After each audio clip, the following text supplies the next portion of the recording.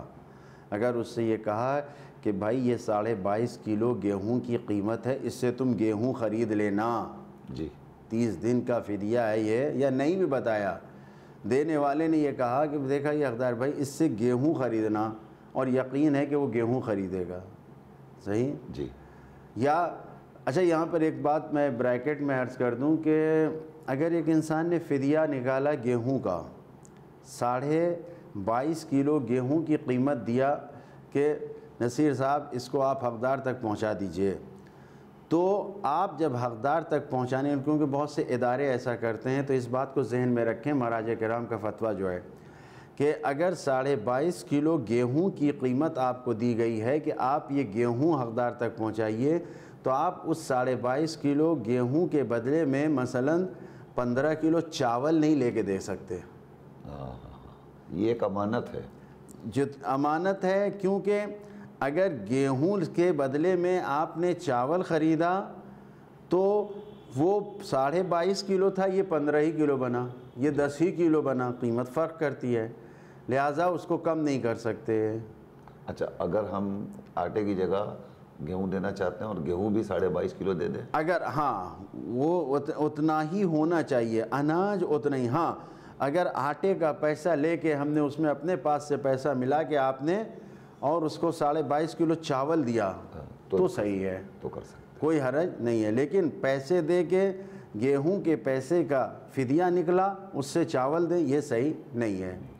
لہٰذا فدیہ جس کو دیا جا رہا ہے تو یقین ہونا چاہیے کہ یہ اس سے اگر پیسے دے رہے ہیں تو اس سے اناج خریدے گا، ورنہ خود اناج کو پہنچانا ضروری ہے، جو بھی ہے، چاہے گیہوں پہنچائیں یا چاول پہنچائیں یا آٹا پہنچائیں، 22.5 کلو ہو سکتا ہے، یعنی عزت بہرحال ضروری ہے، لہٰذا ایک فدیہ کسی کو اگر دیں گے تو 7.5 پاؤ یعنی 750 گرام 3 پاؤ، یہ اچھا نہیں لگے گا، مثلا 5 فدیہ دیں، 10 فدیہ دیں، یا پورے 30 فدیہ کو ملا کے کسی ایک کو دیں، یہ زیادہ بہتر ہے، واجب اور بتانے کی بھی ضرورت نہیں ہے، نہیں بتانے کی ضرورت نہیں ہے، حقدار ہے یہ تو اس کا عزت و احترام ایسا ہے کہ بغیر کسی اس کے خاموشی سے اس تک پہنچا دیا جائے، بہت اچھا ہے۔ ٹھیک ہے۔ اچھا، اس میں ہم ایک بات اور ذرا سا وضاحت فرما دیجئے کہ ایک شخص ہے جو ضرورت مند ہے، محتاج ہے، پریشان حال ہے، ہم جانتے ہیں اس کے بارے میں، متدین بھی ہے سب کچھ، اس نے کہا صاحب ہم پریشان ہیں، ہمارے پاس فدیے کی رقم تھی تو اس رقم سے ہم جا کر کے، مگر اس نے کہا ہے کہ ہم کو آپ سامان دلا دیجئے ماہ مبارک رمضان کے لیے، تو اب رقم ہمارے پاس ٹھیک ٹھاک ہے، اچھی خاصی ہے، اس میں ہم اس کو آٹا، گیہوں، تیل، چاول مثلا اور ساری چیزیں، کھجور وغیرہ وغیرہ دلانا چاہیں تو کیا یہ سب دلا سکتے ہیں؟ نہیں، یہ راشن جو ہے، یہ جو آج کل رائج ہے، یہ فدیے کی رقم سے نہیں دیا جا سکتا، صرف اور صرف گیہوں، آٹا، چاول دیا جائے گا، وہ بھی جتنا معین ہے اتنا ہی دیا جائے گا، راشن نہیں دیا جا سکتا۔ اس میں اضافہ کر سکتے ہیں، 22.5 کلو اس میں بڑھا سکتے ہیں، 25 کلو کر سکتے ہیں، کم نہیں کر سکتے، اس کی جگہ تیل خرید کے نہیں دے سکتے، شکر خرید کے نہیں دے سکتے، چنا خرید کے نہیں دے سکتے، کوئی چیز ایسی نہیں دے سکتے جو راشن تو شمار ہوتی ہے، اناج تو شمار ہوتا ہے، لیکن کھانا جسے کہا جائے ایک مطعام جو ہے وہ ہمارے یہاں تیل اور نمک نہیں ہے، نہیں ہے۔ ایک کال اور آگے ہوئی۔ ہلو السلام علیکم۔ وعلیکم السلام۔ مولانا آپ نے فدیہ اور کفارہ کی کا ڈفرنس سمجھائے کہ دونوں میں کیا فرق ہے، اور دوسرا یہ کہ جو اپنے بہن کے بارے میں بتایا تو وہ بیوہ عورت ہے اور بیچارہ کا کوئی بیٹا بھی نہیں، کمانے والا کوئی نہیں ہے، تو کیا اس کے لیے فدیہ دینا ضروری ہے؟ ٹھیک، بہتر ہے، بہتر ہے، خدا حافظ۔ دیکھیے انہوں نے دو سوال رکھا ہے، ایک تو کفارے اور فدیے میں فرق کیا ہے، وہ وضاحت چاہتی ہیں۔ دوسرا سوال یہ ہے کہ ابھی جو بہن کے بارے میں پوچھا تھا وہ بیوہ ہے، ان کے پاس کوئی ہے بھی نہیں، وہ دے بھی نہیں سکتی ہے فدیہ اپنا، تو ایسی صورت میں کیا کرنا ہوگا؟ فدیہ دینا ضروری ہے۔ اگر کوئی فقیر ہے، یعنی واقعاً ایسا نہیں ہے کہ وہ اپنا خرچ بھی نہیں چلا سکتا، یہ نہیں ہے کہ کوئی کمانے والا نہیں ہے، کوئی ادا کرنے والا نہیں ہے، یہ شرط نہیں ہے، فقیر ہے کہ جو اپنا خرچ نہیں چلا سکتا، تو پھر اس کے لیے معاف ہوگا، خدا کی بارگاہ میں استغفار کرے۔ لیکن اگر کچھ نہ کچھ کوئی رشتہ داروں کی طرف سے انکم ہو رہی ہے، کچھ ہو رہی ہے، تو فدیہ دینا ضروری ہے۔ کہیں سے اس کو انکم اگر ہو رہی ہے تو اس کا دینا قریب میں، یعنی اس کا اپنا خرچ چل رہا ہے، جی، اس کو دینا ضروری ہے۔ لیکن اگر کہیں سے بھی انکم نہیں ہو رہی ہے، کچھ نہیں ہے اور فقیر ہے انسان، تو پھر اس کو نہیں دیا جائے گا، یعنی صرف فقیری کی صورت میں معاف کیا گیا ہے، اور کسی بھی صورت میں معاف نہیں ہے کہ کفارہ جو ہے وہ فدیہ جو ہے وہ معاف کر دیا جائے، اس کو معاف نہیں کیا گیا ہے۔ اس سلسلے میں خود پروردگار نے اجازت دی ہے، یعنی ایک شخص ایسا ہے کہ جس کے پاس پائی کی محتاجی ہے، وہ کچھ نہیں کر سکتا، تو اب ایسی صورت میں وہ فدیہ کیسے دے گا؟ جو کھانے کا محتاج ہے، خود نہیں کھا سکتا، وہ دوسرے کو غریب کی مدد کیا کرے گا؟ تو ایسی صورت میں وہ استغفار کرے گا، توبہ کرے گا، پروردگار انشاءاللہ بخشنے والا ہے۔ لیکن اگر کوئی ایسا ہے کہ جس کا خرچ چل رہا ہے، ولو اپنے پاس سے چل رہا ہے یا خاندان والے اس کا خرچ چلا رہے ہیں، لیکن اس کے پاس پیسے آ رہے ہیں، تو جیسے وہ اپنا کھانا کھا رہا ہے ویسے ہی وہ اپنی واجبات کو ادا کرنے کے لیے تھوڑا سا پیسہ نکالے گا، اور نکال کر کے اس کو فدیہ ادا کر دے گا۔ دوسرا سوال، اور جو کفارے اور فدیے کا فرق بتایا گیا ہے کہ کفارے کا مطلب ہوتا ہے چھپانا۔ جب انسان کوئی گناہ کرتا ہے، کوئی کوتاہی رہ جاتی ہے، کوئی کمی رہ جاتی ہے کسی بھی گناہ کی وجہ سے، اس کے بدلے میں خدا بند عالم چاہتا ہے کہ اس کے ذریعے سے بندہ پاک و پاکیزہ ہو کر جائے، تو اس کو کفارہ کہا جاتا ہے۔ لیکن جہاں پر کسی مجبوری کی وجہ سے انسان کسی عمل کو انجام نہیں دے پایا ہے، خداوند عالم اتنا رحیم و کریم ہے کہ اس نے اس جگہ پر کفارہ نہیں رکھا ہے بلکہ بدلہ رکھا ہے، اس کو فدیہ کہا جاتا ہے۔ لہذا فدیہ اور کفارے میں فرق یہی ہے کہ کفارہ ہمیشہ کسی نہ کسی کمی کو، کسی کوتاہی ہے اس کو پورا کرنے کے بدلے میں کہا جاتا ہے۔ مثال کے طور پر انسان نے گناہ کیا اور اپنا روزہ باطل کیا کسی بھی طریقے سے، تو اب باطل کرنے کی صورت میں اسے کفارہ دینا ہے۔ لیکن ایک انسان ہے بیماری کی وجہ سے روزہ نہیں رکھ پایا، تو یہاں باطل نہیں کیا ہے، گناہ کی صورت میں نہیں چھوڑا ہے اس نے، مجبوری کی صورت، تو اس کی صورت میں بدلہ ہے، وہ کیا ہے؟ وہ فدیہ ہے۔ تو یہ فدیہ اور کفارے کا مختصر فرق ہے کہ کفارے میں بہرحال انسان کا گناہ شامل ہوتا ہے، فدیہ میں گناہ نہیں شامل ہوتا ہے، بلکہ عطا پروردگار ہے کہ اس واجب کی بھرپائی اس کے بدلے سے کر دی جائے۔ جی، یعنی جہاں انسان جان بوجھ کر کے کوئی گناہ کر رہا ہے اور روزہ چھوڑ رہا ہے، مثلا فرض کر لیجئے کہ صاحب وہ ہٹے کٹے نہیں، جان بوجھ نہیں، انجانے میں بھی کوئی گناہ ہو رہا ہے، نہیں مثلا روزہ چھوڑ رہا ہے، ہاں روزہ یا بلا نہیں وجہ کوئی چھوڑ رہا ہے، وہ صحت مند ہے مگر نہیں ہم کیوں رکھیں، جب کھانے کے لیے موجود ہے تو ہم کیوں بھوکے رہیں، ایسی صورت میں اس کو کفارہ دینا پڑ جائے گا۔ لیکن اگر عذر واقعی ہے، بیمار ہیں یا مثلا کوئی اور وجہ درپیش آ گئی، روزہ رکھا تھا اور اچانک روزہ باطل ہو گیا یا روزہ ٹوٹ گیا کسی بھی وجہ سے، تو ایسی صورت میں ہم ایک فدیہ دے دیں گے اور فدیہ دے کر کے اس کو مکمل کر لیں گے، تو اس کی اجازت شریعت نے دی ہے۔ مولانا ہمارا وقت مکمل ہو گیا، اور ہمارا یہ پروگرام چونکہ ناظرین روزانہ شام کو 5 بجے سے 6 بجے تک آپ کی خدمت میں پیش کیا جائے گا۔ آج پہلا دن تھا، ہمارے پاس یقیناً سوالات آئے، 4-5 سوالات آئے، کچھ کے نمبر لگے نہیں، کچھ لوگوں کے کالز لگی نہیں، لیکن ہمیں امید ہے کہ انشاءاللہ یہ سلسلہ شروع ہوا ہے تو لوگوں تک پہنچے گا، اور جب پہنچے گا تو لوگ بھی ہم سے جڑیں گے۔ ہم یقین کرتے ہیں کہ کل انشاءاللہ ہمارے پاس مزید کالز آئیں گی۔ آپ ہماری اپلیکیشن ہے زینبیہ چینل کی اپلیکیشن، اس کو بھی ڈاؤن لوڈ کر لیں اگر، تو آپ اپنے موبائل پر براہ راست زینبیہ کے پروگرامز دیکھ سکتے ہیں، اور اس کے علاوہ ہاتھ وے پر یا جہاں جہاں بھی ان ممبئی پر کیبل کے ذریعے آپ کے گھروں میں چینل آ رہا ہے، آپ اس کو دیکھ رہے ہیں، آپ دوسروں کو بھی مطلع کیجئے، خود بھی دیکھیے، اور انشاءاللہ یوٹیوب بھی کل سے ہمارا اسٹارٹ ہو جائے گا تو آپ اس پر بھی دیکھ سکتے ہیں۔ ہم آخر میں چاہیں گے کہ مولانا موصوف تمام مریضان جہاں اور بالخصوص شیعان آل محمد جہاں جہاں بھی کسی بھی پریشانی سے دوچار ہیں، مبتلا ہیں، بالخصوص ہمارے اس چینل کے نگراں اور ذمہ دار ڈاکٹر اختر حسن رضوی صاحب بھی علیل ہیں، ان کی صحت یابی کے لیے مولانا حسنین کراروی صاحب قبلہ جو ہمارے اس پروگرام کا حصہ رہے ہیں مسلسل، وہ بھی علیل ہیں، ان کی بھی مکمل صحت یابی کے لیے اور تمام مومنین و مومنات کی صحت یابی کے لیے آپ دعا فرماتے ہیں۔ دعا کرتے ہیں پروردگار کی بارگاہ میں، جس طریقے سے ہر نماز کے بعد اس نے حکم دیا گیا ہے معصومین کے ذریعے کہ ہم ایک عمومی دعا کریں کہ اللہم اشف کل مریض، تو خدا کی بارگاہ میں دعا کرتے ہیں خدایا تمام مریضوں کو بخصوص جن کے نام لیے گئے ان سب کو شفاء عاجل و کامل عطا فرما، اور دعا کرتے ہیں خداوند عالم کی بارگاہ میں کہ ہم سب کو